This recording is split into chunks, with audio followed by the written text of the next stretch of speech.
Doctor Arun, स्वागत है आपका आज तक पर। Thank you. जो कल प्रधानमंत्री नरेंद्र मोदी ने ऐलान किया कि 15 से 18 साल तक के बच्चों को वैक्सीन दी जाएगी, उसे आप किस तरह से देखते हैं? कितनी जरूरत थी इस कदम की? मुझे लगता है इस स्टेप का हम लोग स्वागत करते हैं as a doctor, as a paediatrician. हम बहुत दिनों से इंतजार कर रहे थे और लगातार सरकार से कह रहे थे कि बच्चों में वैक्सीनेशन की बहुत जरूरत है।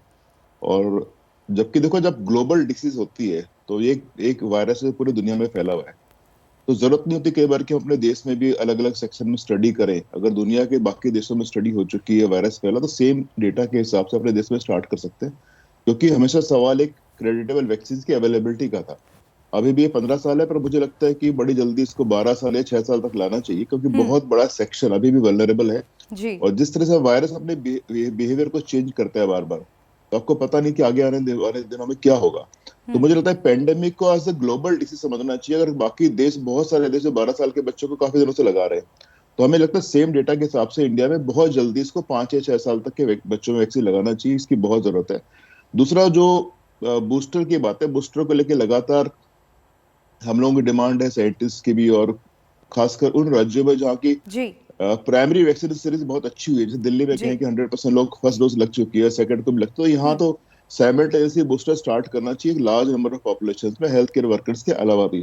और तीसरा पॉइंट मेरा है कि जो 10 जनवरी की डेट मुझे थोड़ा लेट लग रही है। 15 दिन अभी भी बहुत लंबा पीरियड होता है जी। जब हम अनाउंसमेंट करते हैं, तो उसके पहले अपना बैकग्राउंड भी रेडी करते हैं। तो मुझे लगता है विद इन 48 घंटे रोल आउट करना चाहिए इसको, कि ओमिक्रॉन स्पीड से फैल रहा है। 15 दिन बहुत लंबा पीरियड हो सकता है बूस्टर स्टार्ट करने से पहले। जी डॉक्टर अरुण, बहुत एक महत्वपूर्ण बात आपने यहाँ पे कही कि ये 15 से 18 साल के बच्चों के लिए तो फैसला आया है, लेकिन उसके नीचे भी जो एज ग्रुप है वो भी वल्नरेबल कैटेगरी में आता है। डॉक्टर अरविंद कुमार भी हमारे साथ जुड़ गए हैं, chairman chest surgery centre Medanta. Sir, स्वागत है आपका।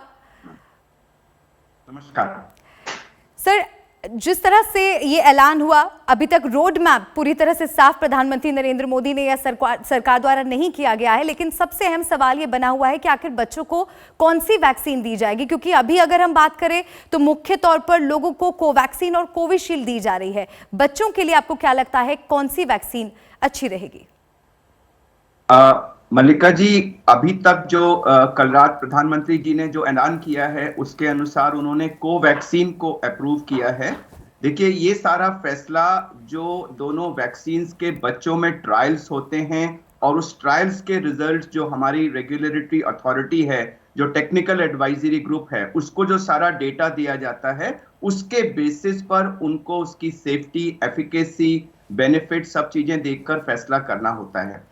तो अभी जो अनाउंसमेंट प्राइम मिनिस्टर जी ने किया है उसके अनुसार उन्होंने 3 जनवरी से 15 से 18 वर्ष की उम्र में कोवैक्सीन को अप्रूव किया है। अभी आगे चल के कोविशील्ड भी अप्रूव होगी, मुझे नहीं पता, बट आज के तारीख में अभी कोवैक्सीन ही दिया है। यह उन्होंने किसी न किसी डेटा के बेसिस पर ही ऐसा फैसला किया होगा, ऐसा मेरा मानना है।